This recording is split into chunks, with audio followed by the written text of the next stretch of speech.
Hello, everyone, and welcome to episode 197 of the NCC podcast, the official podcast at NCC community. This podcast is recorded live every Friday at 10 a.m. Pacific Standard Time on the official NCC Twitch. It is available to stream on demand on Apple Podcasts, Spotify, and SoundCloud. My name is Mike, and with me, as always, is Ivan. How are you doing, Ivan? How it do, baby boo? Happy Good Friday, the Friday before Easter. Super excited to be on episode almost 200 of the NZXT podcast. I can't believe we've done this 197 times, Mike. And this will be my But here we last are. podcast in Washington since I'll be moving to Vegas next week. So that's gonna be very fun. You just doxed yourself, Mike. Yeah, I mean, they can find me. Yeah. We do have a very special guest today, as always. But before I introduce them, I do want to make two quick announcements. So, announcement number one. For those of you who celebrate Easter, even if you don't celebrate Easter, we have an Easter coloring contest going on right now on the NZXT Discord server. You can win yourself a coveted purple NZXT plushie, our little handsome boy, our shortest of kings, right? Head on over to discord.gg/NZXT, and all the details are in the updates channel, and you can enter for your chance to win. Next update is for those of you who are tuned in live right now on twitch.tv/NZXT. You're in for a special treat because we're giving away another Poochie plush.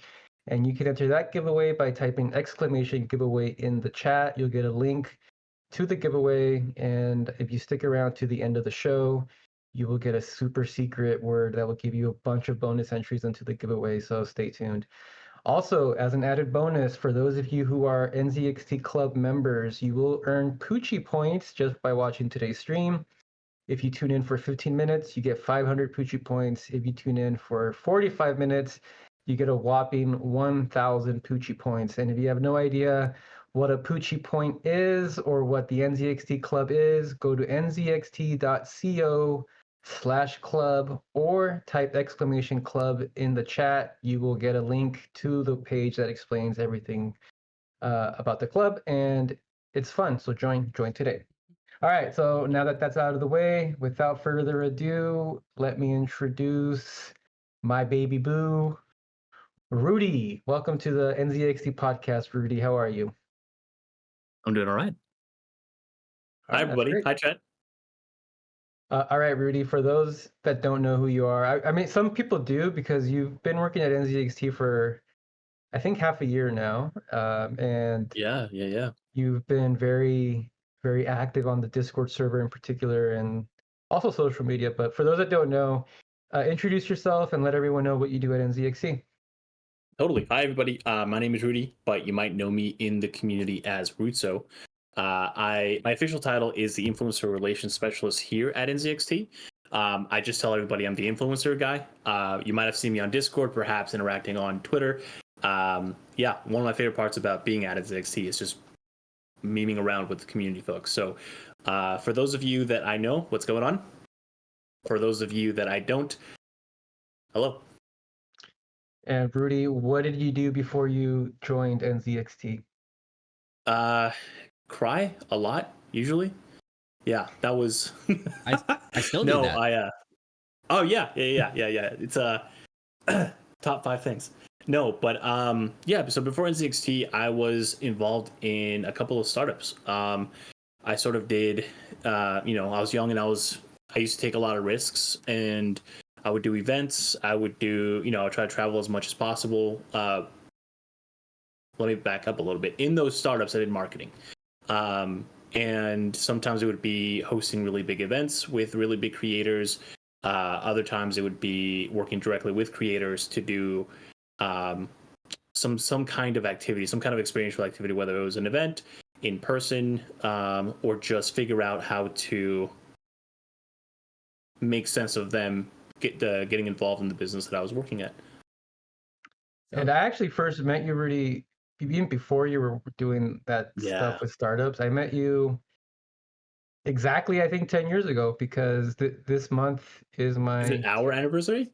This month is my 10-year anniversary at NZXT, and I think I met you pretty much when I first started working here. we used to work at iBuyPower, Yeah. and Wow. I remember back then, iBuyPower was going hardcore ham on in like in the esports world, you know, in particular with CS:GO. Yeah. And back then, NZXT, you know, we didn't make computers; we just made computer parts, primarily just cases. And I remember working with iBuyPower at a couple of events by providing cases for builds for the CS:GO dudes to use. And I remember you in particular, Rudy, because uh, and it's gonna sound really weird, but I remember your shoes because I remember you were wearing Oh. you were wearing cowboy boots at a CS:GO event, and I just remember, hey, that's pretty cool. Yeah, yeah, yeah. Just literally walking around cowboy boots at a gaming event. So yeah. I should have worn regular people shoes, like like athletic footwear. I just had at the time I remember, like, I was got oh my god. Okay, so I'm gonna say this, and I can't like have chat bullying me for this, but I was getting into country music at the time. And so I'm Mexican, and I just like I come from, like, I guess not that side of like the world, but like I'm used to like farm life and open grass fields and stuff like that. So like I started just discovering uh, country music around that time, and it kind of stuck with me. And then I saw like a music video, and I remember thinking to myself, "Wow, those boots are really cool." Um, and I was like, "Let me try them on." And then like I didn't like I'm a gamer, so at the time I didn't really go out. I didn't do very much other than like go to work and go to gaming events. So I was like, "Where can I style these things?" Right? I was like, "I know. Let's do it at an event that I'm hosting." And usually when it comes to like iBuyPower, which it's funny you mentioned that, because I still remember you like pinging me about the Ninja cases way back then, and you had like a pallet of it. I mean, I was just like, I just walked over to your desk. And I was like, how many of those can I buy? For those of you that don't know, we used to share an office with the NZXT folks very early on. Very early on, we used to share a warehouse, and used to share an office. And so I would like, when I was working at iBuyPower on the marketing team, I would just like walk over to the NZXT office. It was just one door between us, if I remember that correctly. It was a building, but they were connected, and there was one door between us.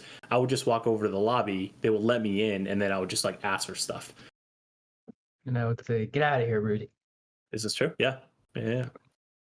How did you get into working in esports with iBuyPower? Because I know you also did even before you started working, you were doing a lot of stuff in college, right? Yeah. That's correct. I around like 2014, 15, I got into Cal State Long Beach, the school. I transferred over from a junior college, and I looked for extracurricular activities. It just comes very natural to me to try to get involved with things, and I looked for a rugby team to join, which I joined. I joined a marketing team, and then someone somewhere, I think, pointed out a flyer for like a gaming squad. Like, hey, you were talking about gaming, right? At the time, really, all I was doing was like passively playing Call of Duty. Well, sorry, when I say passively, I mean I was trying to climb the ladder, the MLG ladder on the leaderboards back then. And I was like, yeah, I do. And so I checked it out. I went into the room, and it's the funniest thing because the room was kind of like, you can hear like a dead silence, and all you can hear is like the clicking of people playing on, like, they were playing like Smash Bros, and they were playing on a laptop. And this was like the super early renditions of League of Legends that people were playing on a laptop. And I walked in there, and you can kind of smell the gamer BO. But I was trying to interact with people like, oh, hey, what's that game? I don't know what that is. And someone from the leadership approached me, and she's like, hey, you're actually one of the only social people. So you're one of the most social people that I've seen in a while. Do you want to get involved with the club? And I was like, yeah, why not? Right? Like, I was super optimistic at the time. And so from there, we just hosted charity events. We, did a lot of like intercollegiate esports LAN events. And then eventually that got me. So like, I guess I tell a story to everybody, but I used to have two jobs when I was going to college. I would take a 2-hour bus to get to college, but my jobs were working at a warehouse. So I'd work I wake up like around 4:35 in the morning to get there by like before 6 so I can like receive stuff, and then I would leave at 2:30, take a 30-minute bus ride down the street, and I would work at a sandwich shop, and I would work the register, finish mopping the floors at 9 p.m. I'd wake up the next day, take a 2-hour bus ride to go to college, and then I would go and do my extracurriculars like rugby, esports, and stuff like that. And then on the weekends, I would then take another 2-hour bus ride to go volunteer, whether it was like the House of Blues or whether it was like a collegiate event, knowing there was going to be sponsors there. So I like took it upon myself to usually just go and present myself and push myself to, go meet everybody around the block, whether that was Newegg, whether that was Roseville, which I know is a name that's like way back in the day, the NZXTs of the world. And then eventually word got spread around that what Long Beach State was doing, just simply because we had enough interactions with the outside world that we were starting to get noticed. And esports wasn't the biggest thing back then. In some areas it was. In our area in SoCal it wasn't. And IBP reached out and they're just like, hey, when do you graduate? And I was just like, in a couple of months. They're like, would you like a job now? And that was like the big, oh my god, like, guys, I made it. I think I did it, right? And that was because I was working $750 an hour jobs for 12 plus hours every other day to get through college. And so for me that was like a huge thing. And yeah, so I joined IVAP Power February 2016, if I remember that correctly. And then I joined as like the collegiate guy. It was a collegiate, community and collegiate, but then they also like repurposed me for a whole bunch of different things because we were a very small team. But that was my first entry into IVAP Power, and that was how I got in. I just hustled as much as I could, and eventually got there. And you hear that, Mike? This guy played rugby, so they don't wear helmets in rugby. So that explains a lot about the things Rudy says to us. The big head. Oh my goodness. So you talked about being in the esports industry. Yeah. And now you're in the influencer industry. But before that, from what I've learned from Ivan, is you were also into the crypto industry as well. Oh my god, yeah. Do you want to explain your time during that? Totally. During that? Yeah, totally. And so and this is actually one of my favorite stories to share, just because it starts off like, what the heck? So I did Web3. So I left gaming because I was doing really big events with really big creators. I was at a company where I broke every record, from viewership to online impressions, to the size of the creators that we were getting. And it just seems like things were starting to get a little bit stagnant, in my opinion. I was able to templatize what I was able to do and provide that to somebody to do for $15 an hour. And I was like, all right, well, I need a new challenge, because I can stay here and kind of accept this and just elongate the process, knowing that there's nothing new that I can kind of not innovate, but innovate. I can't do anything different. And I'm going to be doing the same thing over and over and over and over. So I jumped out of that world and then decided to go into what the next up and coming thing, and that was Web3. Right, Web3 is inclusive of like crypto and I guess a bunch of other things. And so Web3 to me at the time, I didn't really understand it. So I spent about 6 to 7 months traveling all over the world to try to figure out what it meant, what Web3 meant, and how I can bring creators into that. Creators being creators and influencers in like gaming, right? Where's like the convergence of both of them that I can create value from that.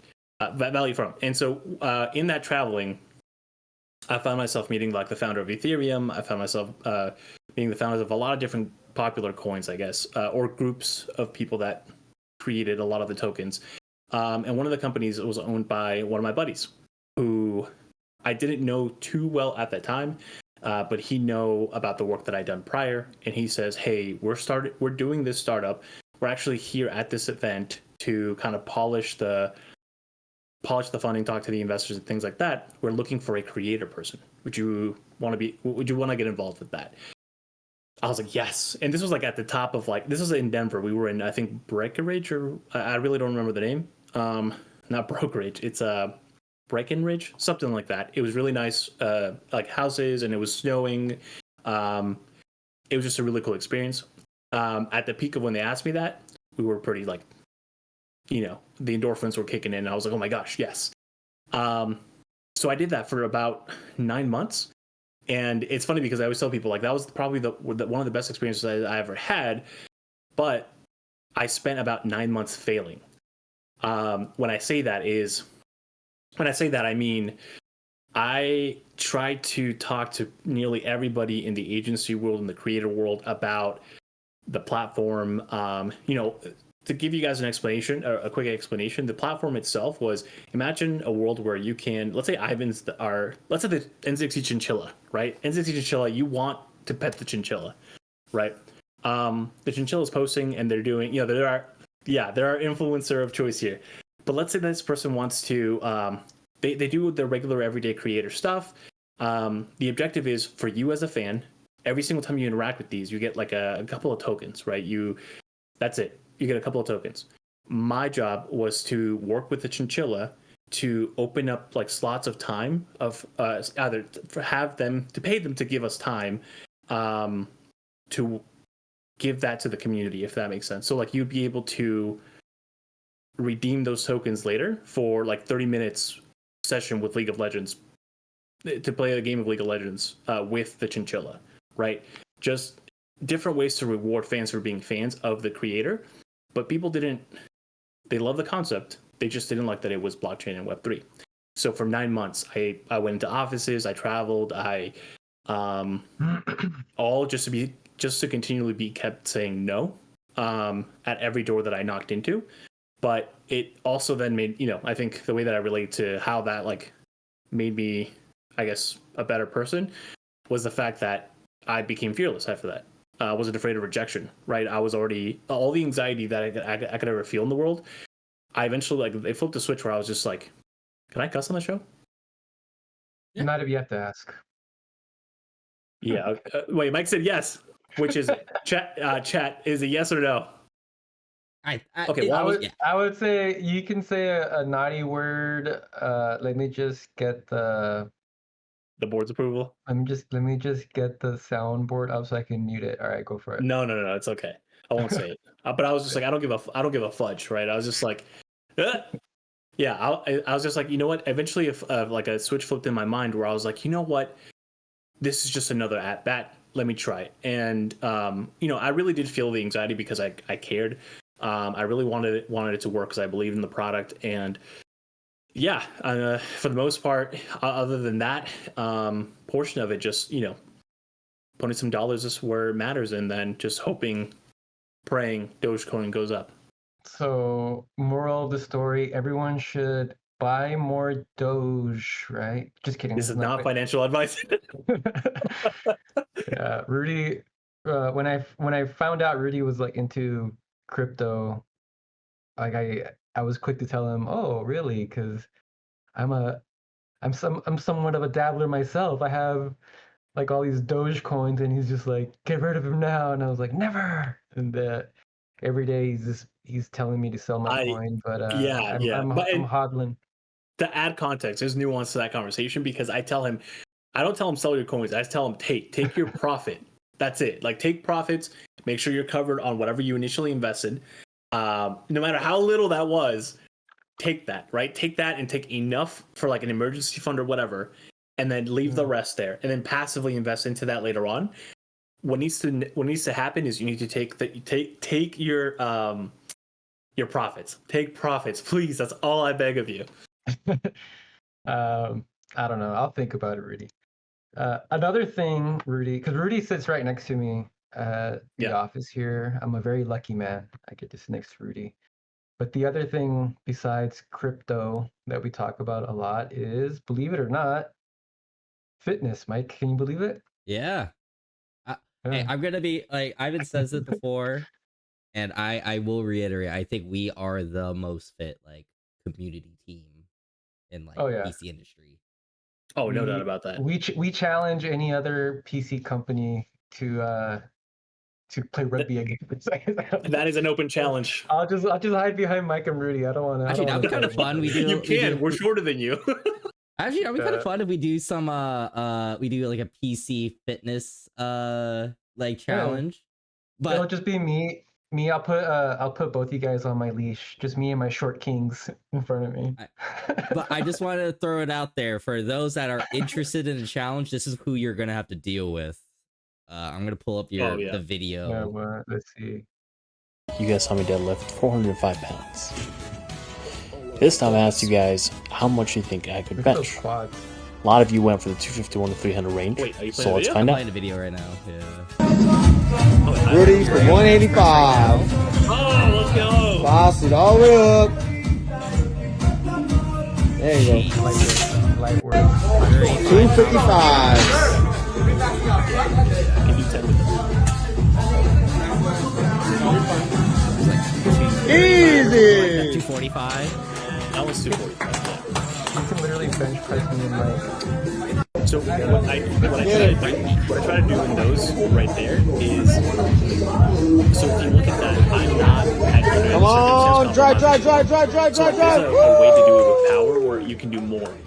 My objective I tried to- in the maxes is to just to pretty much like neuter myself and just like no extra from any other part of my body other than the one I'm supposed to like max for. And so I got 265 on that ultimately. So no, 255 is where I stopped, and then I tried 265 and barely got it, but I got it. And then I think next, I don't know, whenever I'm gonna try for 275 again because I failed 275, but I didn't compromise form, so I'm proud of myself. So that's our challenge to the PC industry right now, to the tech industry. Let's see the bench squat and deadlifts, because Rudy, I think, is the champion right now. Like that's insane. I wrote down my maxes here on the paper. It's 265 pounds for bench, 365 squat. These are all 1 rep maxes, by the way, folks. This isn't like 3, because I know some folks go for 3. This is just 1 rep. 265 pounds on bench, 365 on squat, and that is ass to grass, and then 435 on deadlift, and that is conventional straight leg. Bruh.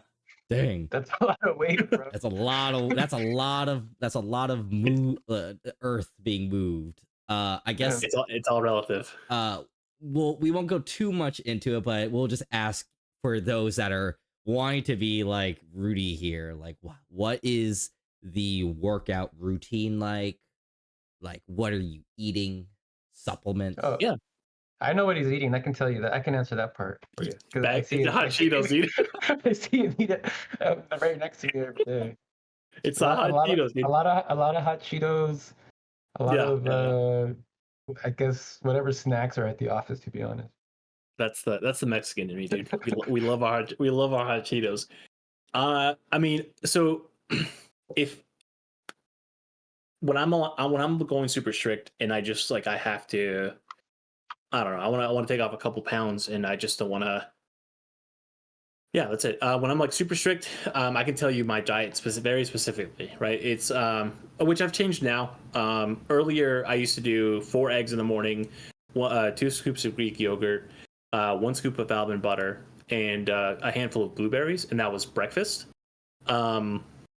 Then for lunch, I would have 21 ounces of meat. Well, between lunch and dinner, it would be 21 ounces total of meat. So it'd be like ground beef, ground turkey, or chicken.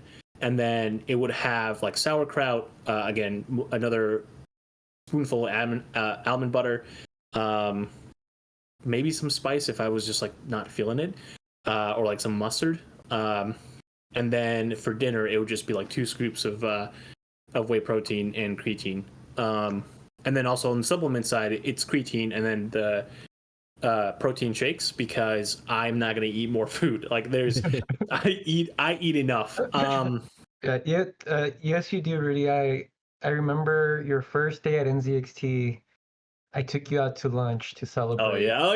And you ate an entire chicken, right? And then I remember that. Yeah. And then you made me find a place that would sell cake, because you told me that you always eat cake for Yeah. lunch. And it's true. Every time I've eaten lunch with you, you always get a giant slice of cake, and I so love my there's sweets, man. Yeah, I feel yeah. like because I've been on a diet, like I go on like quote unquote diet, or like my diet generally consists of like obviously the foods are good because they're they have spices and stuff like that, but it's like you gotta enjoy life, man. Like you need that. Like that cake to me is just it's bliss. You know what I mean? Like in the middle of a day, maybe it's the sugar in it. I don't really know, but like in the middle of like eating kind of blandish, foods, I need flavor. I need something, and I think cake kind of accomplished that. Having those sweets, I'm like, Nothing we're like chilling. good old chicken and cake. Yeah, All dude. right, all right, Rudy. Enough about your diet. What what made you actually want to work at NZXT, and like how did you end up getting here in the first place? Yeah, it was actually recommended to me by someone, a buddy of mine that reached out. He's like, "Hey, I think you'd be perfect for this. Like, I just saw this pop up. I think you'd be perfect for this." And I was on in the job market at the time. So I mean, I already knew NZXT, and obviously, like, it was up my alley because it was influencer related. I think the job posting was like specifically influencer. I was like, cool. I know influencers. This is right up my alley. I know influencers and I know computers. I worked at Abbott Power. I've worked around um, system integrators before as well. Let's do it. And then NZXT also had a really great brand, regardless. All the work that you guys did in the past with like Ninja, and obviously everyone kind of like signals to these, right? The Ninjas, the Courage JDs, the everybody, all the other creators that you worked with, it left some level of like lasting impression on the NZXT brand for everyone else that was outside of that or wasn't working at NZXT at the time.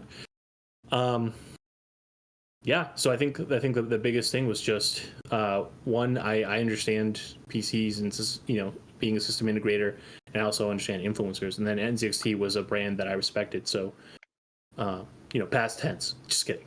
So besides sitting next to me and eating chicken and cake, what does a day in the life look like for you, Rudy, as an influencer relations specialist at NZXT? Yeah, man. A day in the life is going through a midlife crisis by 11 a.m. every day.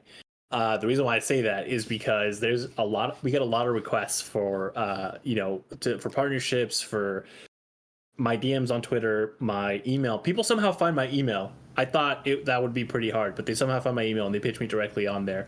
And they leave red receipts, by the way. So like whenever I open it, they know. And then they follow up right after sometimes. And I'm like, fudge. LinkedIn, get pinged all over the place. Facebook, sometimes I get Facebook messages about it. I even get text messages, which is cool. I was honestly, I don't mind it at all. I read through all the messages, but it's when I have like so many of them sometimes that I'm like, oh crap, like I don't have the availability to kind of act on any of these right now. And that for me kind of sucks a little bit, because for me, I'm a person that like I love doing cool stuff, and what is cool stuff to me may not be like perhaps like a business objective or something that fits in what we're trying to accomplish right now, right? Because things always change. I'm an advocate for just doing stuff for the sake of doing stuff because I love doing stuff. So by 11 a.m., I'm already like, fudge. And then I try to get into some deep work. Obviously, we have a lot of moving projects. Nothing that I can talk about right now, but got to chip away at those things, processes and stuff like that. And that's kind of my day for the most part, is also taking a couple of meetings with folks that I need information from. And then what part of that is influencers, huh? Well, let me tell you. No, I'm just kidding. We also have partnership with FlyQuest, so I interact with them pretty much every day. Shout out to the FlyQuest folks. We also have a partnership with, for those that didn't know, we have a partnership with esports team FlyQuest, and we also have a partnership with Travis Gafford. He hosts an online league I want to say it's every Wednesday night on youtube.com/@Travis Gafford. So yeah, having conversations with him, figuring out what's next. If we have any promos, shoot that over his way. So interact with both of those folks, and then meetings, and then deep work. What's been the most surprising part of your job since you started working here? The most surprising part, I think I wrote a note about this actually.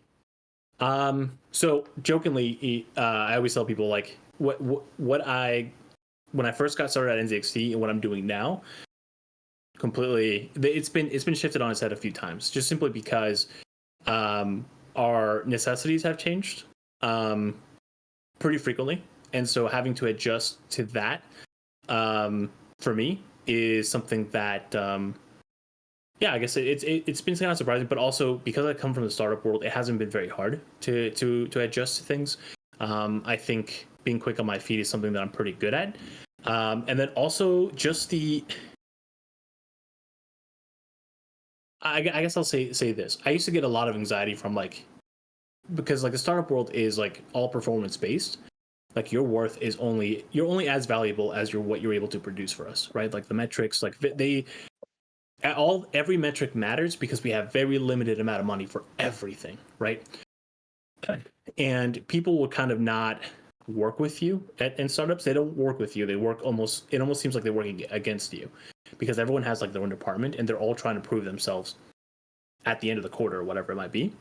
So it doesn't always like people are not real teammates, right? And so it's not that this is a bad surprise. It is, in my opinion, this is a really good surprise, but it's just how cool everybody is at NZXT. And by that I mean like not only are they cool, but they're very transparent. They're happy to work with you, even if you have like a dumb question. They don't make you feel like it's a dumb question. They're just like, hey, yeah, let's talk about it. Even Laurent? That's another story for another day. No, I'm just kidding. No, Laurent's awesome too. Like, I still have the reflex, by the way. I know he just moved desk, but I still have the reflex of like trying to look at his room every single time I walk in the door to say what's up to him, and then I'm like, oh wait, he's over there now. But I think that's the surprise. It's a pleasant surprise to know that like I can walk in and I feel, for lack of a better way of saying it, safe. Like I feel good.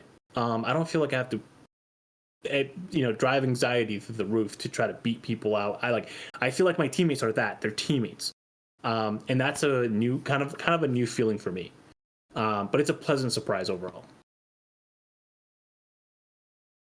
And then so you talked about like anxiety of these past jobs, the performance, stuff like that, and it's been kind of surprising that it's been a little bit not nicer, but like a little less stressful. But what is like a actual stressful or challenging part of working here at NZXT besides sitting next to Ivan?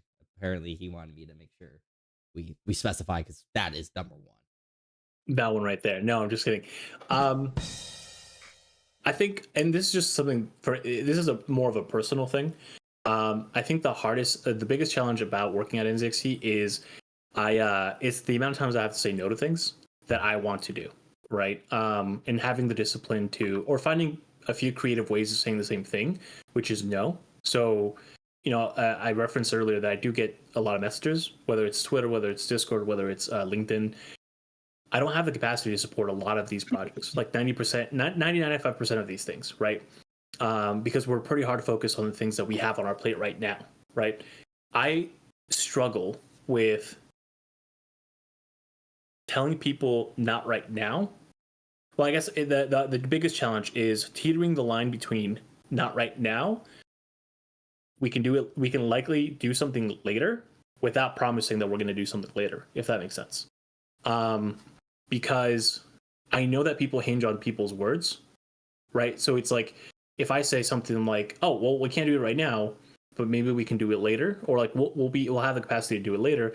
Some folks will come back and be like, "Hey, remember when we said that we could do it later? We've actually been talking about that internally, and it's been a month now, 2 months now, or whatever it might be, and we've kept you in consideration this whole time." And it's like, "Oh, I can't do that. I can't be a part of that," right? But they've already waited 1 or 2 months, so I actually think about all of these things. I'm trying to be a little bit colder on things to be transparent, but I'm very empathetic towards everything that comes into my inbox. Everyone that is, because I try, not that I care too much, but it's like I want to be of service somehow to the people that like have a necessity, right?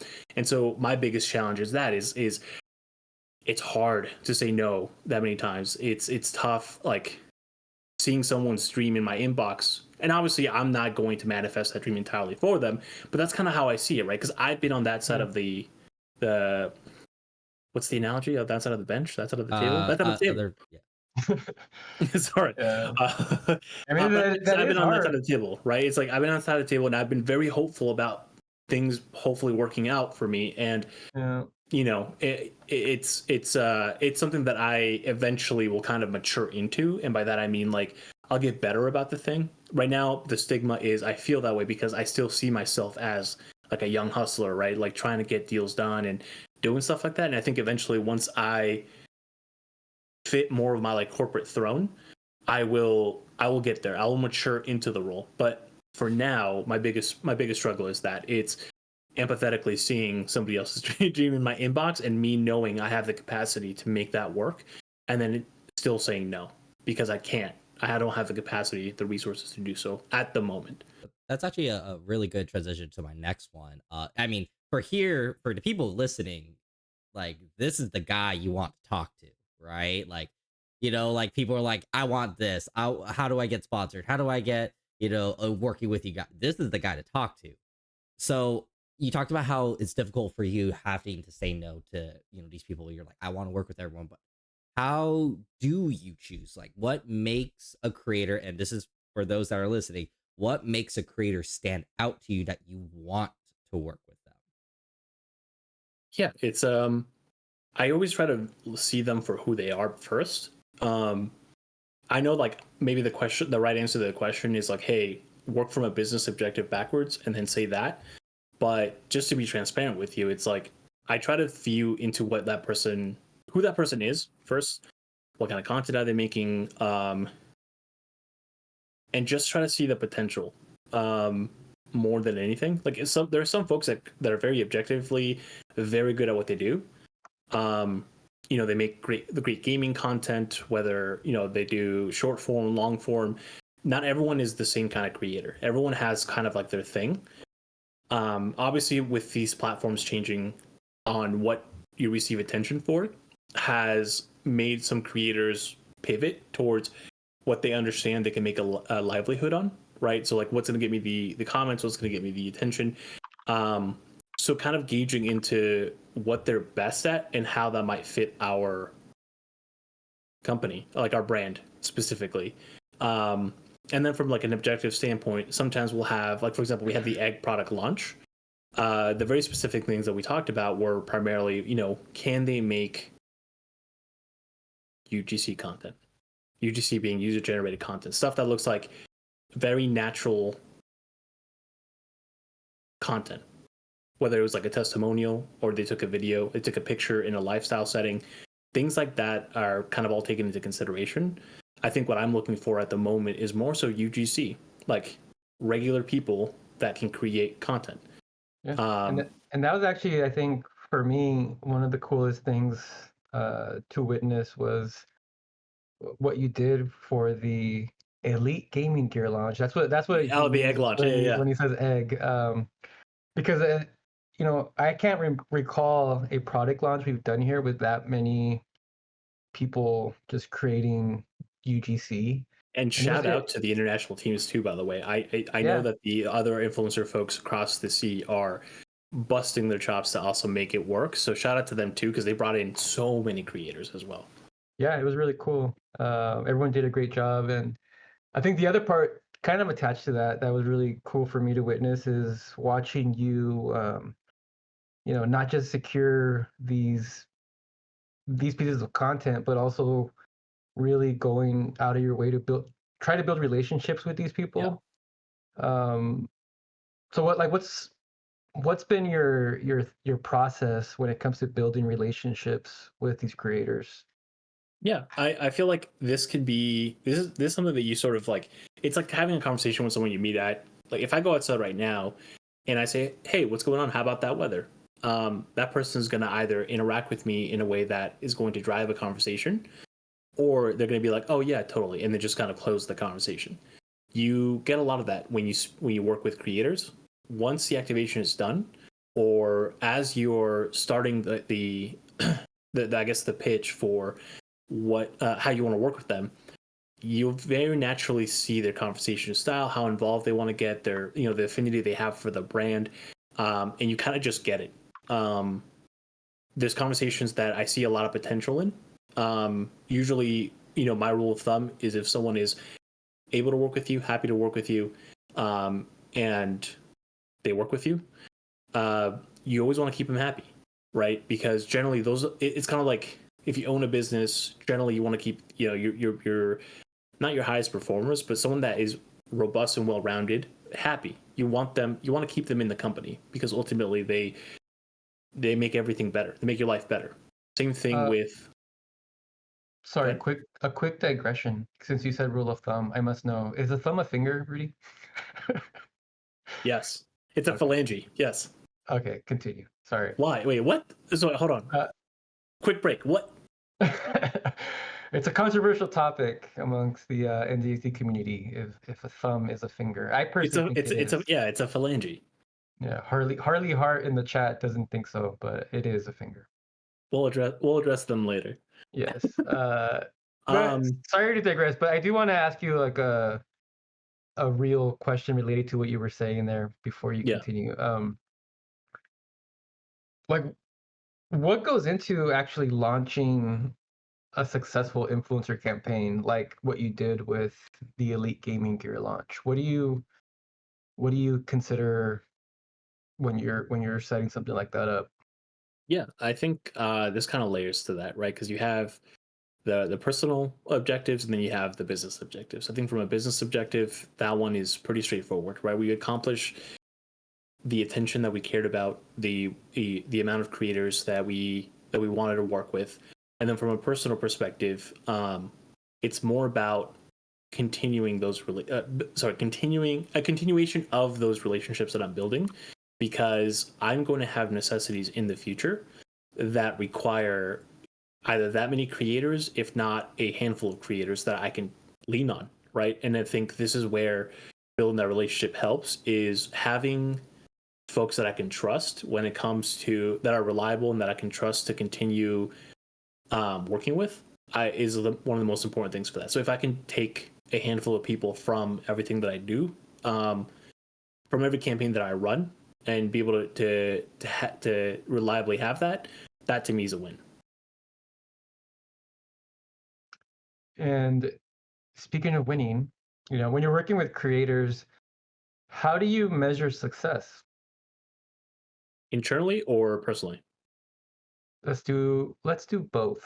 Well, actually, you know what? No, forget it. Forget that. Let's do personally, like for you yourself. How do you measure success with, like, when you're working with a creator?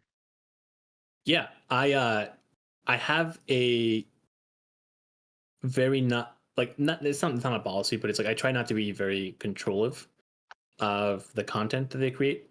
I think a success to me looks like someone who is open to working with us, again, already has the enthusiasm to work with us. They're not just pitching me to either get free product or try to unlock some dollars.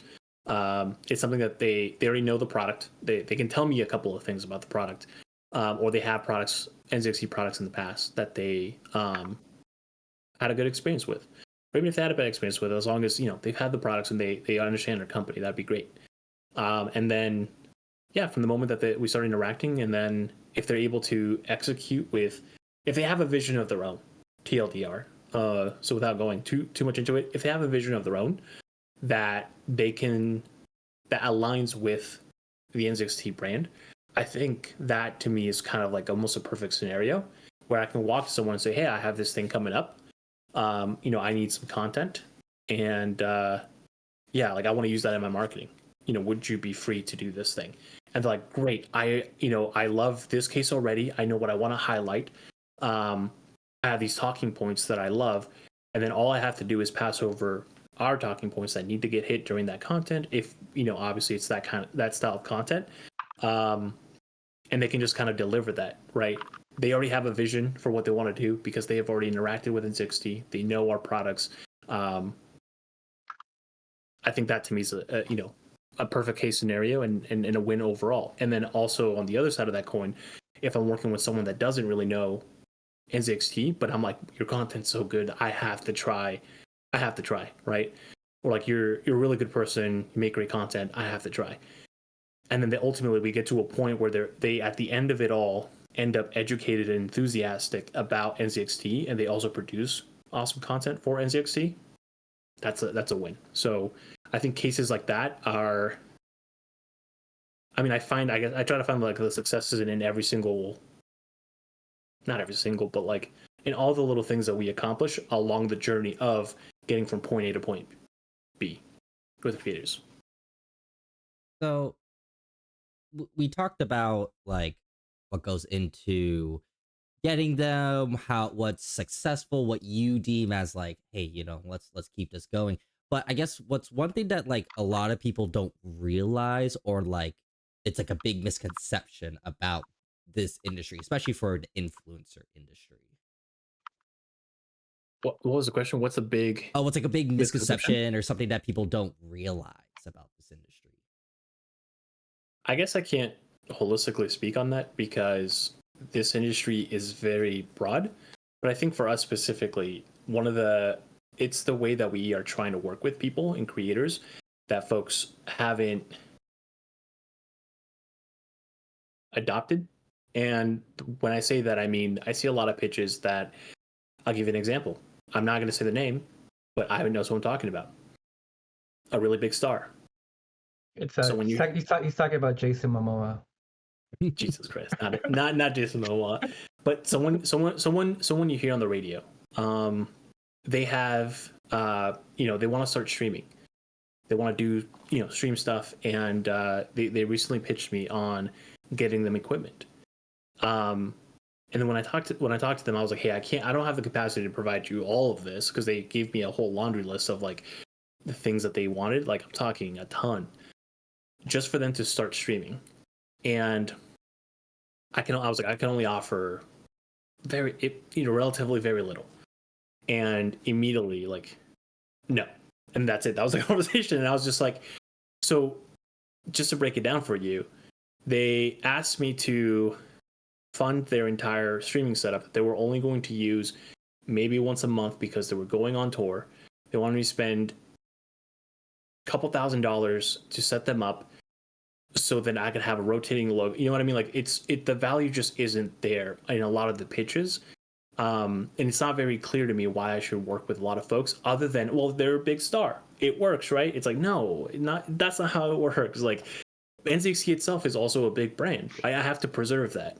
And on top of that, it's like the value has to be there. It has to be an even exchange. If I don't have the resources, if I can't give you the amount of equipment that you're asking for, it would help me if I can get into the door with like a smaller item and just kick things off there so I can gauge into your traffic. Like people aren't open to stuff like that, aren't as open to stuff like that because they feel like their brand is way too valuable to be a part of that. And I feel like people have lost sight of how things work, right? It's like they have the money to do so. I have another really big all-star, right? That I'm not going to say the three acronyms, or what is it, the 3-letter acronym, but it's Ivan's favorite game. They have millions. They want us to give them all the equipment for free, and it's going to be used once because they're going to go into season, right? We're going to have maybe, hey, thank you on a stream that they do. And that's pretty much it. It's like there's the value, TLDR, the value that we get as the misconception here is that people over leverage what the brand means to our area, our industry. They really believe that the star power that one person has translates over to gamers. Sometimes it'll be like, hey, Fortnite, right? Am I right, guys? This pop star's playing it. PC, right? Gaming. And I'm like, what? It's like, please communicate the value. And I feel like that's something that from like that point of view, it's tough to want to pursue stuff like that, because for me, I'm a fan of a lot of those folks. I listen to their music. Speaking of pursuing, Rudy, what advice would you give to someone who wants to pursue working in influencer marketing? Don't. No, I'm just kidding. Okay. End of the podcast. No. Yeah. When it comes to pursuing work as influencers, is be try to get as educated as possible on influencer marketing itself and learn from different areas, because what works in gaming doesn't entirely work in I guess mainstream. And what works in mainstream doesn't always apply into gaming. So figure out what about content working with influencers and creators you enjoy, and then try to pursue that angle. Because every company does it differently, right? There's companies that are in the business of sponsoring everyone and their mother. There's business that know the product that you're selling. That's the big thing. Know the product, know the margins. All right, Understand. give me the specs of the NZXT Kraken Elite 240. Two hoses. It's got two hoses. It's got chinchilla in the middle. That's true. He knows the But product, it's guys. yeah, but like knowing like the products that your company has is very important. The reason why I say this is because it determines the kind of creators you get to work with, or you Mhm. want to understand. Also, understanding how and where to pull creators from, finding useful ways and resourceful ways of how to find those creators, right, without using platforms too, because there's going to be a lot of companies that are not going to give you dollars to use a $10,000 a month platform. So find creative ways. Yeah. Ivan, I feel like you're going to say something. Oh no, you're saying like the stuff that I wanted to ask you about next. So I'm like, Oh, no, it's a okay, great okay. it's a great segue into what I wanted to ask you about. You mentioned you're finding creative ways to work with creators, and it's Yeah. for me like it's been really cool watching you to see what you're doing on the Discord server in particular. So for those that don't know, NZXT has a Discord server, discord.gg/NZXT. And when Is Rudy it first Slack? started work, when Rudy I first was, started working here, I told him you should check out the Discord server, man, because we have a lot of people that post in our setups channel. You might find some cool content in there that we can repurpose or use for whatever, yeah. or cool people to work with. So can you let people know what you're cooking up in the Discord server? Yeah. So guys, I don't know if it's exclamation mark Discord on in chat. Do we have that command? Yes, we do. Awesome. Yeah. So if you guys want to join the Discord, go on there. So going to and I'll lead into what we're doing at the Discord. What I'm doing in the Discord at the moment is yeah. I mean, one of the earliest like I guess things we took on was like, how do we find creators for stuff that we are going to do, like Egg, for example, or Elite Gaming Gear, for example. And then Discord was a big idea because we have a lot of folks that are interacting. It's part of our community. A lot of folks that are interacting there and always wanting to show up their setups. And I think it just came very natural to say, why don't we just work with the people that are already posting about NZXT? So in that, one of the first things I did was I asked Mike to help me look through our Instagram. I asked Mike and Ivan to help me go through our Twitter, follow hashtags that are tagging NZXT. Who's tagging NZXT already? And when I went into the Discord, exclamation mark Discord in the chat, there's a room called Setups and Setup Contests that I think we host weekly. It's actually monthly. Every Monthly. month we draw 3 people from there, and we give them Poochie plushies and Steam gift cards, and sometimes other things too. Yeah. So essentially, these are real people posting their real setups, and some of them happen to have NZXT products. That to me was almost like a gold mine, where I was like, oh my gosh, this is perfect.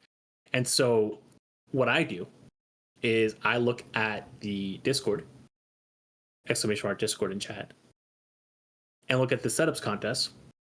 And then I go down the line every month to try to find a handful of people to give a small upgrade to. That means if they have, let's say, like a Corsair case, but they have a Corsair cooler or some other kind of cooler, I'm like, hey, would you like to upgrade either? I let them pick from the website, and all they have to do in exchange is provide me with a couple of pictures and or a video. Keep it simple. Those videos and those pictures I will repurpose for the business, right? We get content, you get an upgrade. And then I'm building a super secret community Can I talk about it?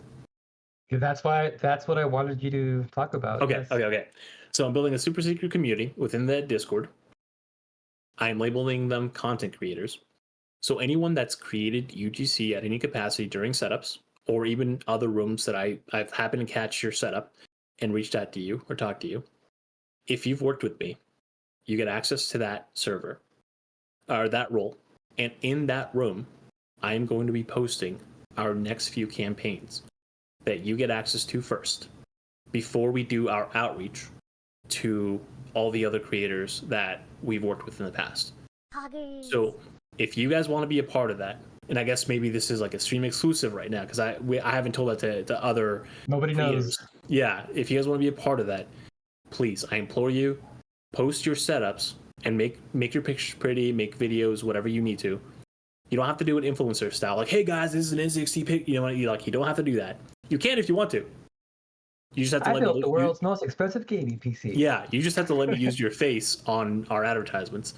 But post in our Discord again, !Discord in chat. Go to setups, exclamation marks. Sorry, I think it's like hashtag setup contest. It'll be one of the first ones you see. Post your setups on there. I'm going to be looking to upgrade people every single week. I look in there every single month. I have a handful of people. I will be I will be looking on there. Once I ship the stuff to you and you've received it and you posted and you provided me with your content, I'm going to add you into that group. And then you're going to get an opportunity to be one of the first people to access our latest and greatest when it comes out. Perfect timing. I love that. All right, Rudy, you've been looking at a lot of UGC out there. Before I wrap up the interview and get into my favorite part of the show, which is where Mike asks you a bunch of random questions here. What has been the coolest piece of NZXT UGC that you've seen so far? This is I guess it's more influencer based, but one of my favorite ones has been the music video that Legion created. That was pretty. That was pretty cool. Mike, but, can you pull that up? By the way, that was hilarious. Technically, that's not UGC, but like if I had to, so after you pull up the video, I would like to call out PNW Tech and Ariana. I think those to me are like awesome. Yeah.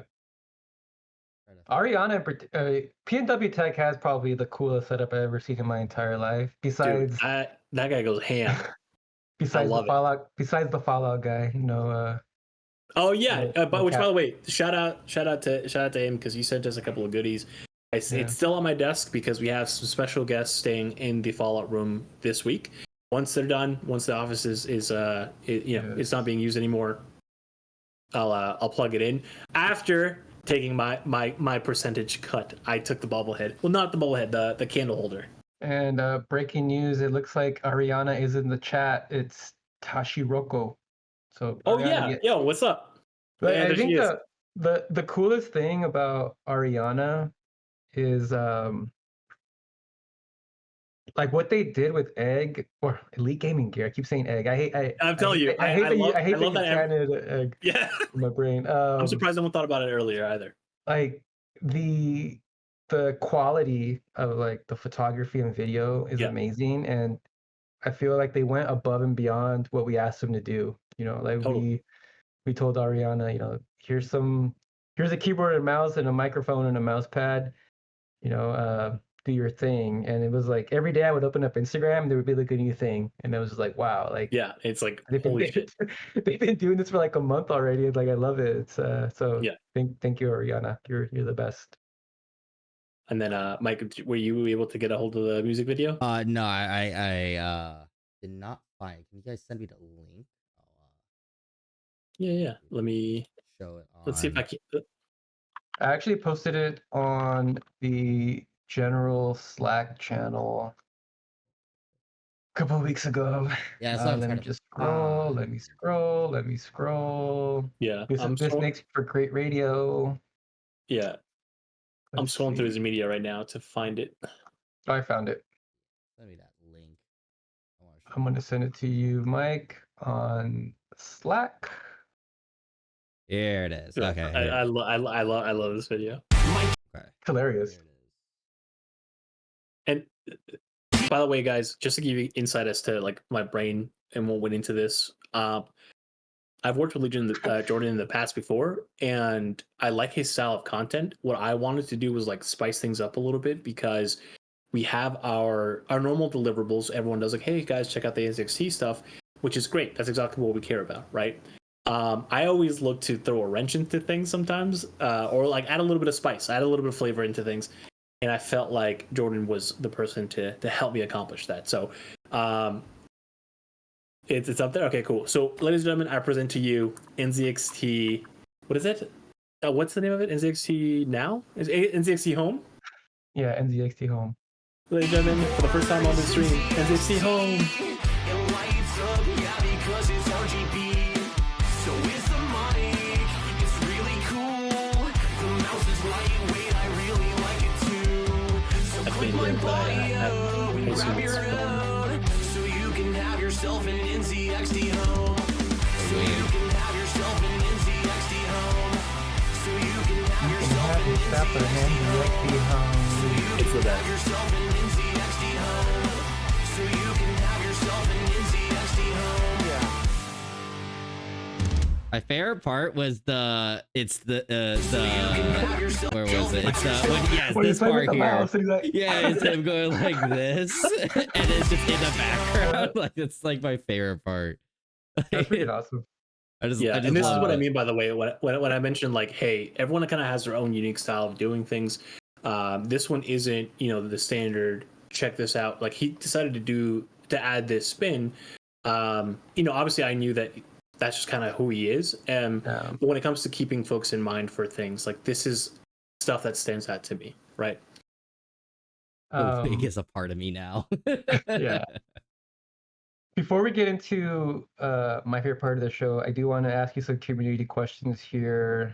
Totally. I've been gathering them throughout the show. We have a handful. So, Yup, Just Taco asks, is it harder to work with younger streamers / creators or older streamers / creators?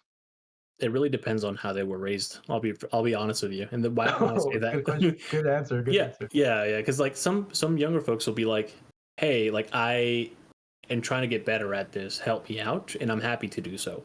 We can have a conversation. Even if it ultimately ends up like, let's say a no, or let's say we do end up working together in the future.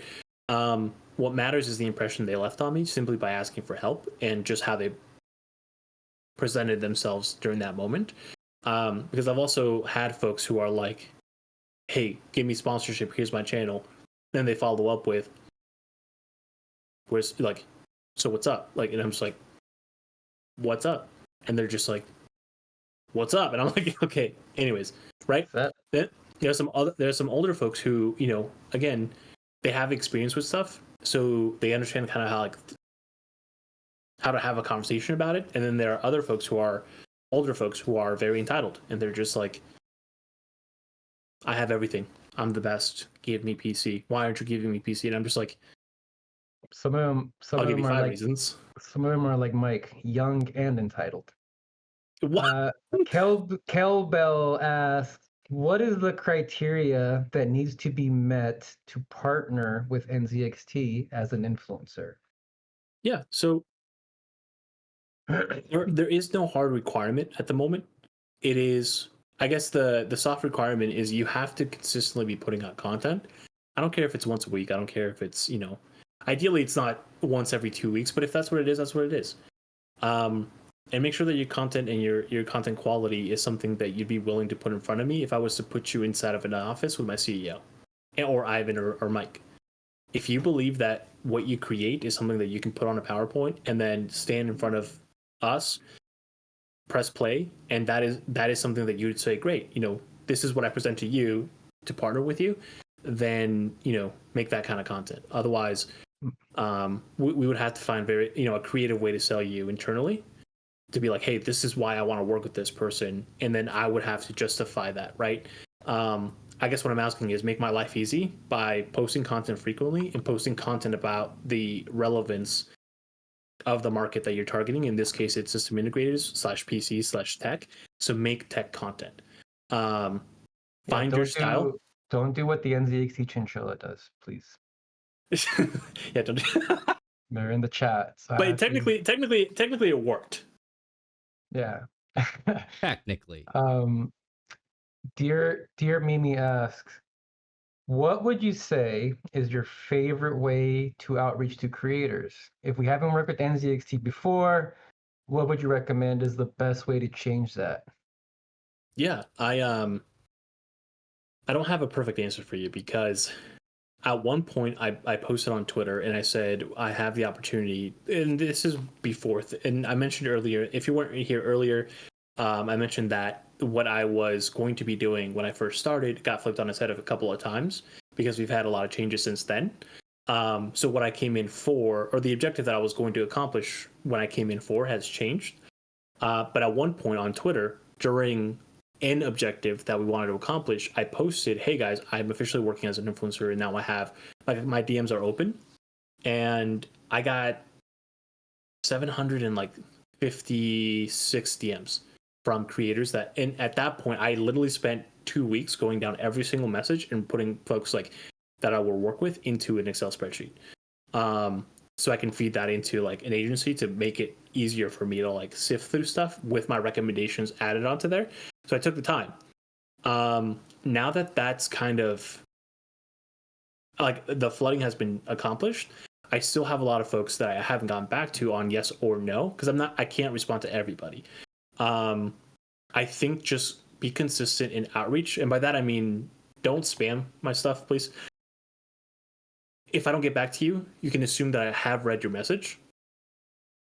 I just have to figure out at any point internally when something comes up where to fit you into there if it makes sense. So what I'm doing is essentially trying to figure out where you make sense within the business. So if you've DM'd me already, I already have your stuff. I already have you on my sheet, and generally I'm keeping, if something about your content stands out to me, once I check it out, it'll come up in the moment that I have something come across my desk, and then I'll think of you at that moment. So that's the purpose of like sort of like why I tell people to outreach to me, not because I'm going to, it's a direct yes, I'm going to work with you, but it's more so you can put your stuff, your content in front of me so that I can hopefully see something that stands out, that when I have a necessity come across my desk, you're the first person I think of. And I'm like, oh, wait, this is like maybe it is like a nuanced thing or nuanced topic. I know someone that's done some kind of work like that. And then I go out and outreach to you, right? So just DM me, Twitter, marketing email, marketing@nzxt.com, and assume that I've already that I've read your stuff. And if I don't get back to you immediately, it's not because I'm not going to work with you or I don't plan to work with you or I don't like your stuff. It's just simply because I don't have a use case for that right now. But it's in the, if it pops up in my mind as necessities arise, we'll get back to you. Shaw Panj asks, can we connect with you on LinkedIn, Rudy? Are creators allowed to reach out to you on that platform? Yeah, I check it once a week though. That's one of the platforms because I get a lot of BD emails there or messages there, and I do my once a week. Sorry, no, or like here's my email, whatever it might be. So you can technically, I would say as a creator, it's probably best that you reach out to me via Twitter because I think it's the most relevant place. If that makes sense, right? Because like creators generally live on like Twitch, Twitter. That's where I would talk to you as a casual person. Whereas if you reach out to me on LinkedIn, I'm going to, I don't know, talk in a businessy tone, I suppose.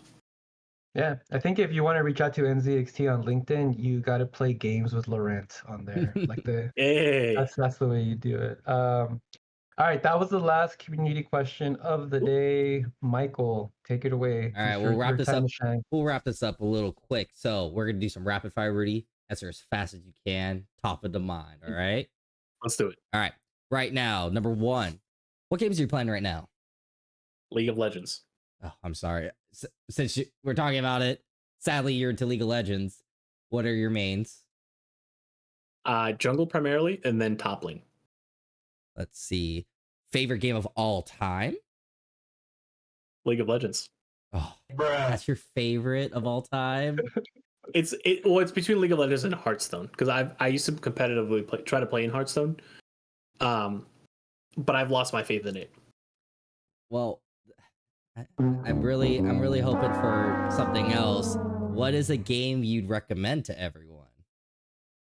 Not League of Legends. Okay. Yeah, not League of Legends.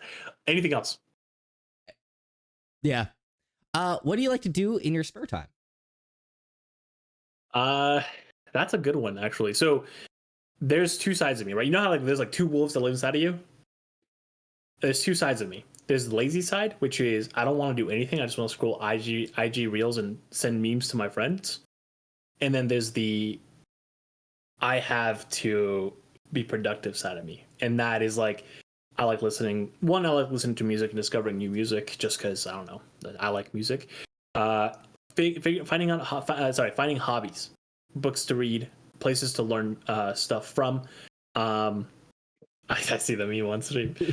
Place to learn stuff from, and then also kind of like I love listening to thought leaders. Like I have to check in what someone's opinion on influencer marketing is. That like for example, I respect or whatever, right? Like I'll go on LinkedIn, and there's some people that I have notifications on that I get like feedback. It just on my phone, and so I go back and I try to read their articles just to figure out what like their perspective on like a certain scenario is, right? So I can learn from them. I love watching YouTube. I go to university YouTube to also learn new skills or figure out what programs I got to join to go learn that new skill that I'm interested in.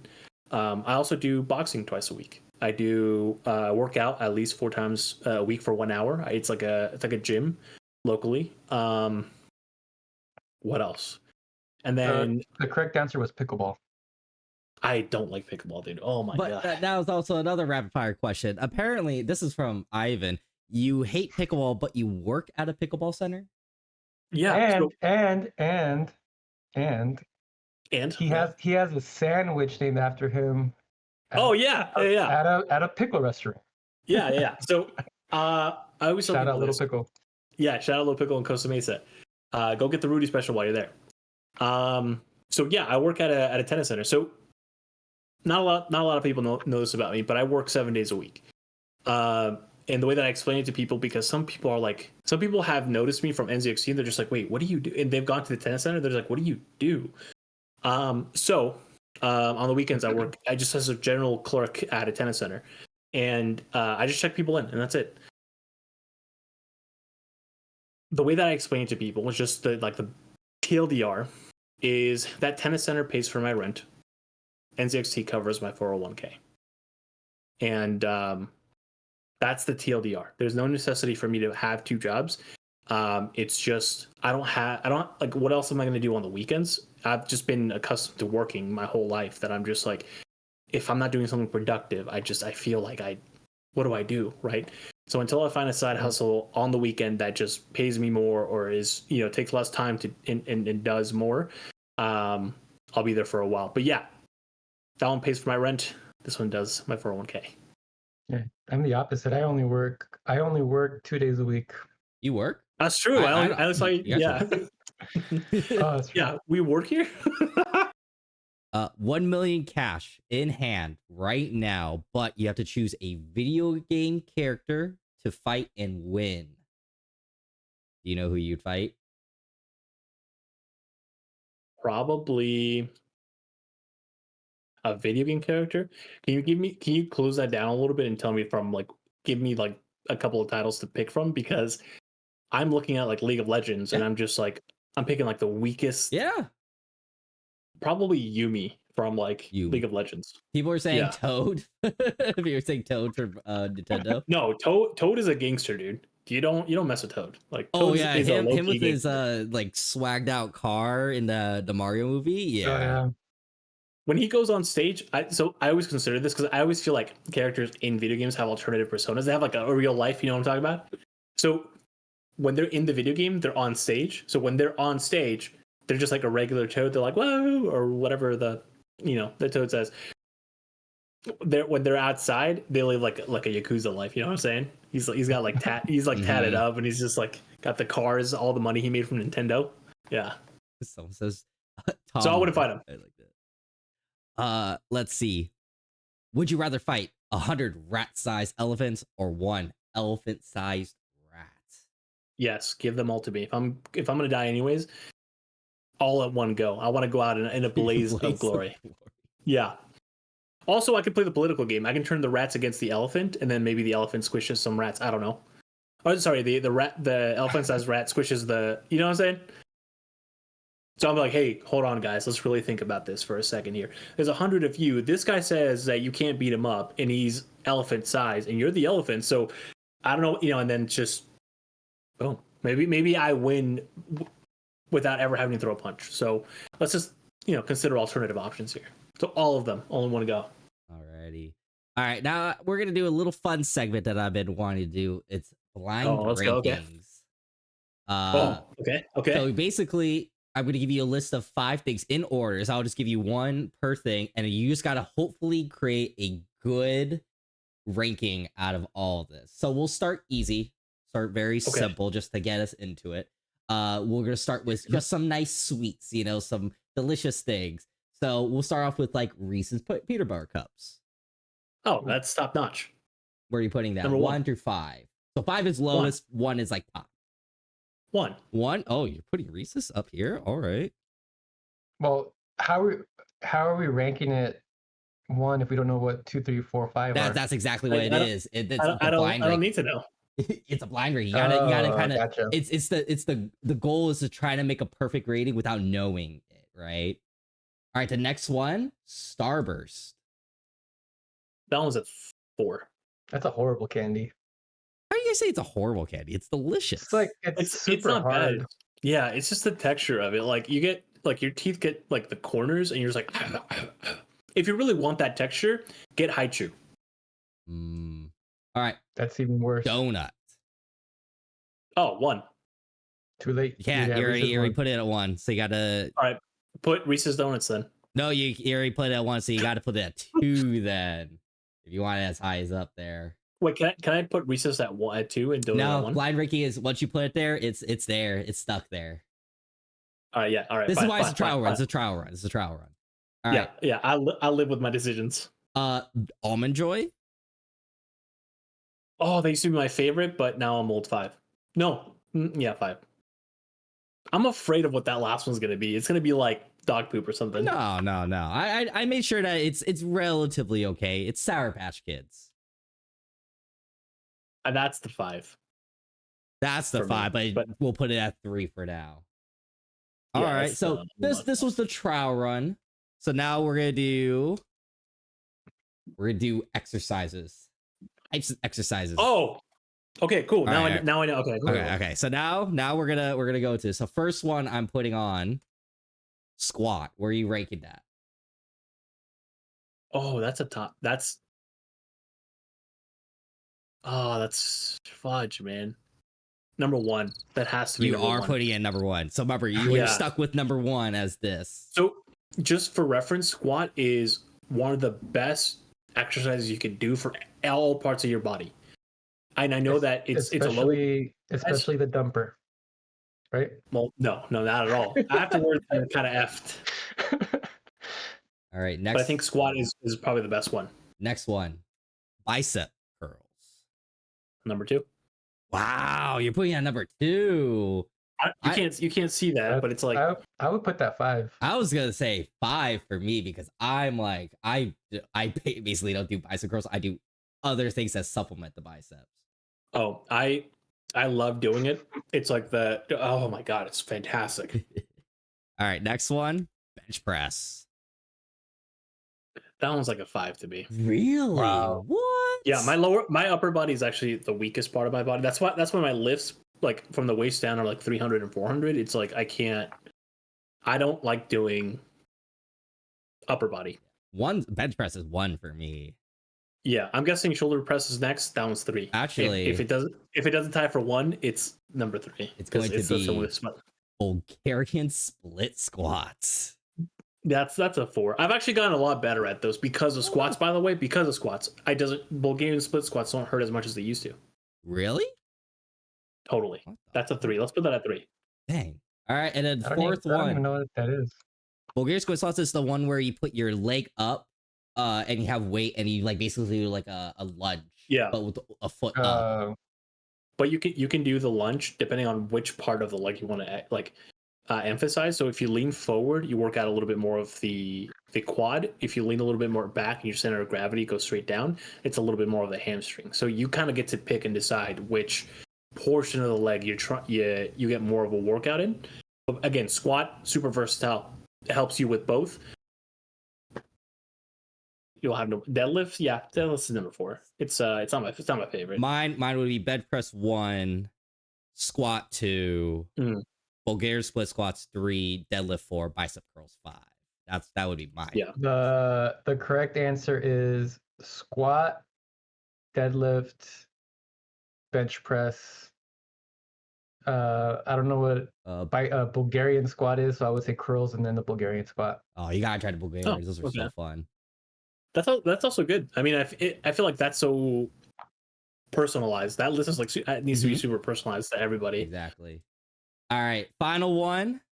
We're gonna break some hearts. We're gonna do some video game franchises to end it off on this one. Riot Games at 5th. Just kidding. I did like video game series, not franchise series, I guess. So I'm encapsulating everything into this to make it a little easier because I didn't want to just do like one game because like for some people one game's way better. So I did every game. So the first one we're starting off is Halo. I was never the biggest fan. I feel like moving around and like it's just maybe I just hold a grudge for when I was little and I tried the Xbox for the first time. That one's like a 5 for me. Wow, really? Yeah. I'm not the biggest fan. I never really got into it. I never understood the hype. I understood the hype of Xbox, but never really of Halo. We're gonna go with next Doom. That one's I'm gonna leave room for now. Because remember, it's everything from the OG Doom to the new one too. So yeah, let's put 2. Let's put 2. Yeah. Okay. I'm learning to play this a little bit safe because I know you introduced the good ones early, and then I never and really then know what happens. I switch things up. I always go like, okay, feel it out, place your things, and then this list is already like way wrong. All right, Rudy, this one is specifically for you. Where are you putting League? Oh, number 1, obviously. Ugh, I knew you were gonna do that. I knew you were gonna put League there. This is actually hold on. This is actually the influencer part of me. This is rage bait right here. You put anyone takes a screenshot of this, puts it out there, and the world is gonna turn on its head. It should be 6 So right here. Let's finish the list, and then this is a social post of its own. If you want to get canceled, I'll volunteer. This is it. All right. GTA. That one should have been number 2, I think. Yeah, number 3. GTA is great. I consider that probably one of my favorites of all time. I mean, GTA. Yeah, so we're not able to switch stuff around. Right? Yeah, okay. it's just is what it is. And then the final one that will go into here will be Fallout. I know he's in the room right now, but 4. Really? What? It's got a great storyline. It's one of those games. I don't. Yeah, I know. I was like, I know he's in the room right now. It's hard for me because I'm not a storyline player. I don't play the games that require or that like have a story. Like, unless it's Final Fantasy. Like the last storyline game that I played was Final Fantasy X, and I fell in love with Yuna. Right? Like that's why I don't do that anymore. So now it's just strictly not FPS, PvP. This is probably the worst ranking I've ever seen in my life. What do you mean? Fall Guy just says return the package to sender, please. Yeah. Quick interruption here. I have to hop off, guys. I have to go to a meeting, so I'm gonna let Rudy and Mike Don't worry. finish the show. We'll finish it off. Thank you everyone for tuning in, and I will see y'all next time. Bye. All right. See you in the office. All right, Rudy. We'll finish it Cool. off on the we'll finish off the announcements first. Do you have anything you want to say? Do you have anything to say to the people, to influencers that are also listening? Anything at all? Speak your mind. Yeah, don't ask me for nothing. No, I'm just kidding. Guys, keep going. Yeah, I mean, really, keep trying. Keep putting yourself in front of me, because ultimately what matters is that I keep you top of mind when the necessity comes up. Again, there's going to be times where I'm not going to respond, I'm not going to reply, and that's because I don't have the capacity to at that time, or I've moved on, right, to something else that I have to work on. Don't get discouraged, right? Assume that I've watched, or I've seen your profile. If you sent it to me at any capacity, whether it's on Twitter, whether it's on LinkedIn, whether you found me on Discord, whatever it might be, assume that I've already watched your content, and you're in consideration already, right? So keep trying. And in reference to folks, like the question, the prominent questions seem to be, how do I get noticed? Just figure your style out. Make sure that you cater it to tech. Make sure that you're covering enough tech for me to trust that you can cover, a Kraken, or you can cover an NZXT case, or elite gaming gear. I have to put that trust in you. So just show me that without telling me, I guess, because I'm not gonna prompt for a conversation unless I feel confident enough in your ability to either produce content or to work together, at any capacity, right? And then lastly, and most importantly, join the Discord. !Discord in chat here on Twitch. Go to and submit your stuff in setups. I am looking to upgrade a couple of people, whether it's a case, whether it's a Kraken, because ultimately, once the content has been delivered to me, I am going to add you to our secret group of content creators there, and I'm going to post the opportunities that I have, whenever they may arise, there first, prior to then doing an outreach, right? My goal, transparently, is to use that group to then source the amount of everything that I need, so I don't have to do outreach, right? Obviously, we're always going to look for new creators, but if I can get everything I need from that group, and if that group is you, fantastic, right? That's how we'll get noticed there. So I can't stress the importance of that Discord group enough. Go to !Discord, put your stuff on setups, and outside of that, I don't know, get some cake with as a side dish. It's always great. Nice. All right, let me get into some announcements, then I'll give the code word out to those that are here, and you'll get your 500 extra entries into the Poochie giveaway. First, we have our motherboards are available on Amazon now, finally, after a long wait. Our motherboards are finally up, so I'll put the exclamation points in chat. If you're listening to this outside of it, you guys can just go ahead and look on our Amazon page, but I'm putting the links in chat if you guys want to take a motherboards. People have been asking almost every day in the DM, so there you go. They're available. We have a Poochie Easter egg Easter coloring contest going on right now. You can draw Poochie, color him up with the things on our socials. Take a picture and then go ahead and go into the discord.gg/NZXT and go to the section. I think it's like, I forgot which what's it called, channel it's in, but submit your drawing and it will go ahead and draw some winners for some prizes. So go ahead and do that.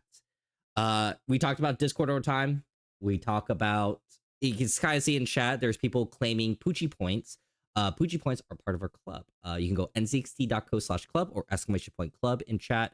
You literally join the club, you type in chat, you participate, join us on live streams, and you can get points and then use it to win free stuff. I literally just sent out like a bunch of stuff earlier this month, and we do it every month. So it's free. Just do it. I don't know what else to say other than do it. It's free. And then I guess, Rudy, I'll go ahead and link your Twitter. I think is the best way to reach out to you. Cool. Yeah. I'll go ahead and send that out. You guys can spam him as much as you guys want, right? That's basically what you want? You want everyone to just spam you as frequent as possible? Listen. No, it's cool to DM me, and again, it's the reason I want people to understand the reason why you're DMing me is not because I'm not going to read it. It's not that I'm not going. It's not that I'm going to ignore it. It's not that I am going to work with you, right? It's like it. The reason why you're DMing me is so you can put your stuff, your content, your profile in front of me. So I'm going to read every single DM that comes through. I click on that. I click on your profile. I'll look at your content, and then what happens later, once the necessity arises, or once something gets, I come across something that we're doing, a campaign. If your content and you are relevant to that, and you come top of mind, that's essentially the attention you're fighting for. It's making sure that I keep you top of mind for when the next campaign comes through. And that's why you're DMing me, right? Not to get a response back for me to say, hey, I've read your stuff, or so we can have a conversation. You're DMing me so I can click your profile when I have the time to, watch your content, and if something arises, pair you up with it. There you go. And then I'm gonna go ahead and give the code word out. So I have to preface this. Rudy does not know I made this as the code word, but I was laughing for so long at this thing. So I'm gonna show a screenshot of what happened, because this literally, I was laughing for so long. Let's see. Let me put it here. It is. Here it is. I was today years old when I learned there's a difference between cinnamon crumb cake donut and a cinnamon crumb donut. I've always thought some places just made different cinnamon crumb donuts. What's the difference? One is a cake donut, the smaller donut. The other is a regular donut. And Ivan goes, it's the same.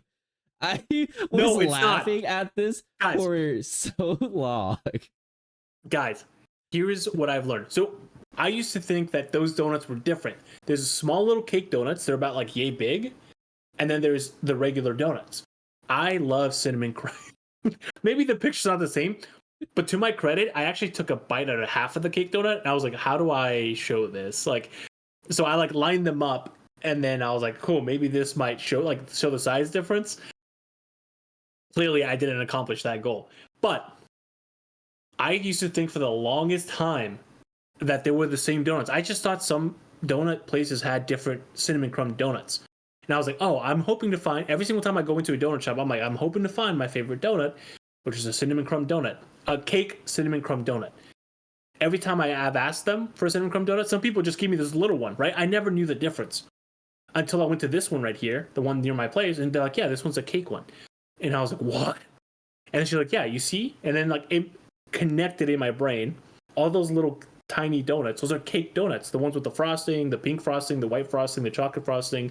There's chocolate cake donuts too, all different. And I had this epitome where I'm like, guys, my world has changed as of today, and I wanted to share that with the world, and I just got laughed at. But my question is, when you would eat, would you be always eating one of them, or would you be eating both of them and you didn't know the difference between them? Brother, look up a cake donut. Look up a cinnamon crumb cake donut, and then look up a cinnamon donut. We can do the comparison right now, because obviously this isn't the same thing, right? But cake donut. So crumb cake donut, you said, right? Yes. Okay, and then just a regular cinnamon crumb donut. That one right there, cinnamon crumb donut. No, not those. Cinnamon crumb cake donut, yes. Okay, so we have you see the one, you see how little it is? No, it's not that one. Which one? It's I guess almost it's any of the other ones. All right. That one right there. Yeah, yes. Yeah. So this you see how little that is? Yeah. Okay, now look up a regular cinnamon crumb donut. And then That's that. No, that's a cake donut. Yeah. Oh yeah. Wait, cinnamon donut? I guess this? No, that's a cinnamon cake. Just look up a regular cinnamon. Dude, I'm gonna. Okay, hold on. I'll send you on this. Know what? I understand now. There's a cinnamon crumb donut, and it's a donut with cinnamon on it, and there's a cinnamon crumb cake that is cake. And the difference is the texture. So the regular cinnamon crumb donuts, it's the ones that it's just a regular donut. It's like fluffy, whatever. You can bend the whole thing in one bite, whatever. You're done. Cinnamon crumb cake donuts, are the texture is different. It's more full, like it's a little bit heavier too. You know what I'm talking about, guys? I'm not crazy. Chat, please, somebody help me. Wait, but my question is, so you would go to the place and you eat one of them, and then would you also, like, later down the road, you would get the, so you, let's say one day you eat the regular crumb donut, then another day you eat the cake donut. Would you think that they were the same, or would you be like, No. oh, this donut tastes weird? No, there's a clear difference. Let me show you. Okay, so at least you crumb. understood that it was different. Visually, it's completely different. Okay, and texture is okay. yeah, it's so different that's what I'm saying. It's so different that I didn't know they were called something like different. Okay, because my thing was, I thought you were eating one, then you get another and go, oh, this is a little different, but it's okay. And then you learn. I didn't realize, okay, you at least learned it there. I was very confused because I thought you're eating like basically like a chocolate bar from Hershey's, and you're eating a chocolate bar that is like Almond Joy, and you're like, oh, this tastes a little different, but it's around the same. That's what I thought. Hold on. I'm like I feel like I'm going crazy right now because there's no good pictures. Guys, Hold on, I think all right. it's all in his head. It's all in his head. It totally is not. It's just it. I'll make. Hold on. Regular donut. Okay, this is like. Okay, hold on. Regular. Maybe the regular donut versus cake donut. Yes, correct. Okay, cool. Thank you, Google. Let's see. Oh man, this is rough. This is tough. I don't think you're saving your case, bud. People don't talk about this enough. I'm gonna go get donuts after this. I'm gonna post it on Twitter, guys. I need y'all to watch this or watch that because I'm not crazy. The pictures don't do it justice. Oh my god, I'm gonna have to go and get donuts after this. Okay, There's yeah, no you good gotta pictures, show us on yeah. Twitter after. But Guys, follow me on Twitter, Rutzo1, Rutzo1, and then I'm gonna post the donuts. Shortly after this, I'm gonna take a quick break. I'm gonna go grab a donut, a cinnamon crumb donut, and a regular ass donut. I'm gonna do an overhead picture, and then you guys are gonna see that I am not crazy, and there is a difference between a cinnamon crumb cake donut and a cinnamon crumb donut. and that is the code word for 500 extra entries is cinnamon crumb donut. Oh, is it? And that is the code word because I was crying laughing at this because I was like, what is going on? Cinnamon crumb donut. And Joy and like, Rudy post it, and then we'll be the judge of the difference between those. You're like Pam right now at the from the office. You're like they're the exact same picture. No, I'm not crazy, guys. I'm not crazy. Trust me. Everyone gaslight him. Okay, thank you guys for joining us. And remember, tune in live on Fridays at 10 a.m. Pacific Standard Time on the official NZXT Twitch. And don't forget to listen to previous episodes on Apple Podcasts, Spotify, and SoundCloud. You got any questions for us, send an email to podcast@nzxt.com or tag @NZXT on social media platforms. Thank you, Rudy, for joining us today. And everyone, go have some cinnamon crumb. Which one's better, donut? The regular donut or the cake donut? Go ask for both. Go ask for a cinnamon both. crumb cake. I'm a cinnamon crumb cake kind of guy. Okay, so everyone gets some cinnamon donut crumb kinda guy. cake donuts this weekend. And happy Easter to everyone that's celebrating. And Rudy, you have anything before you want to go out? No, that's it, guys. Again, thank you all for listening. Thank you all for watching. If you need to hit me up, you have my socials. We'll see you all on the next one. Alrighty, see you guys later.